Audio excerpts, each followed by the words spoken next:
ಚಿಕ್ಕಬಳ್ಳಾಪುರ ತಾಲೂಕಿನ ರೇಣುಮಾಕಲಹಳ್ಳಿ ಕೆನರಾ ಬ್ಯಾಂಕ್ ಶಾಖೆಯನ್ನು ಸ್ಥಳಾಂತರ ಮಾಡಲು ಮುಂದಾಗಿರುವ ಅಧಿಕಾರಿಗಳ ನಡೆ ವಿರೋಧಿಸಿ ಬ್ಯಾಂಕ್ನಲ್ಲಿ ಖಾತೆ ಹೊಂದಿರುವ ಕಮ್ಮಗುಟ್ಟಹಳ್ಳಿ ಗ್ರಾಮ ಪಂಚಾಯಿತಿ ವ್ಯಾಪ್ತಿಯ 26 ಗ್ರಾಮಗಳ ಸಾರ್ವಜನಿಕರು ಬ್ಯಾಂಕ್ ಮುಂಭಾಗ ವಿರೋಧ ವ್ಯಕ್ತಪಡಿಸಿದರು.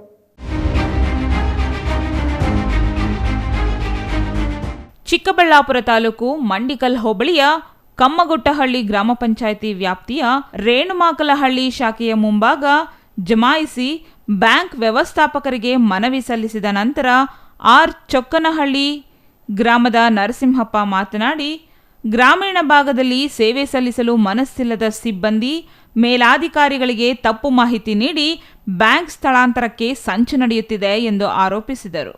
ರೇಣುಮಾಕಲಹಳ್ಳಿ ಕೆನರಾ ಬ್ಯಾಂಕ್ ಶಾಖೆಯಲ್ಲಿ ಪದೇ ಪದೇ ಕಳ್ಳತನ ಆಗುತ್ತಿದೆ ಎಂಬ ಕಾರಣದಿಂದ ನೆರೆಯ ಗುಡಿಬಂಡೆ ಪಟ್ಟಣಕ್ಕೆ ವರ್ಗಾಯಿಸಲು ಪ್ರಯತ್ನಗಳು ನಡೆಯುತ್ತಿದ್ದು, ಯಾವುದೇ ಕಾರಣಕ್ಕೂ ಬೇರೆ ಕಡೆಗೆ ಹೋಗಲು ಬಿಡುವುದಿಲ್ಲ ಎಂದರು.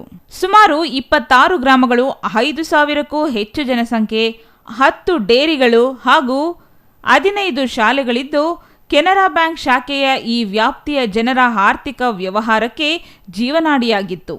ಈಗ ಏಕಾಏಕಿ ವರ್ಗಾವಣೆ ಮಾಡುವುದರಿಂದ ಶಾಖೆಯಲ್ಲಿ ಖಾತೆ ಹೊಂದಿರುವ ಪ್ರತಿಯೊಬ್ಬರಿಗೂ ಅನಾನುಕೂಲವಾಗಲಿದೆ ಎಂದು ತಿಳಿಸಿದರು.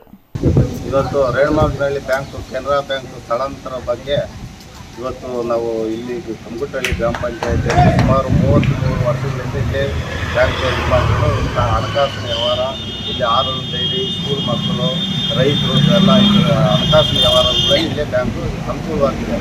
ಅಂತ ಒಂದು 2 ತಿಂಗಳಿಂದ ಕಳ್ತನ ಆಗಿದೆ ಅಂತ ಹೇಳ್ಬಿಟ್ಟು ಇವಾಗ ಸ್ಥಳಾಂತರ ಮಾಡೋದ್ರ ಬಗ್ಗೆ ಇವಾಗ ನಾವು ದೂರು ಕೊಡ್ತಾ ಇದ್ದೀವಿ. ನಮ್ಮ ಬ್ಯಾಂಕ್ ನಮಗೆ ಇರಬೇಕು. ನಮ್ಮ ಗ್ರಾಮ ಪಂಚಾಯತಿ RBI ಪ್ರಕಾರ ಕಮ್ಮಗುಟ್ಟಹಳ್ಳಿ ಗ್ರಾಮ ಪಂಚಾಯತಿ ಕೊಟ್ಟಿರ್ತಕ್ಕಂಥ ಬ್ಯಾಂಕು ಇದು ಪಂಚಾಯತ್ ವ್ಯಾಪ್ತಿಯಲ್ಲಿ ಇರಬೇಕು ಅಂತ ಹೇಳ್ಬಿಟ್ಟು ನಾವು ಒಂದು ರಿಕ್ವೆಸ್ಟ್ ಮಾಡ್ತಾ ಇದ್ದೀವಿ. ಬೊಮ್ಮಗಾನಹಳ್ಳಿ ಮೋಹನ್ ಕುಮಾರ್, CTV ನ್ಯೂಸ್, ಗುಡಿಬಂಡೆ.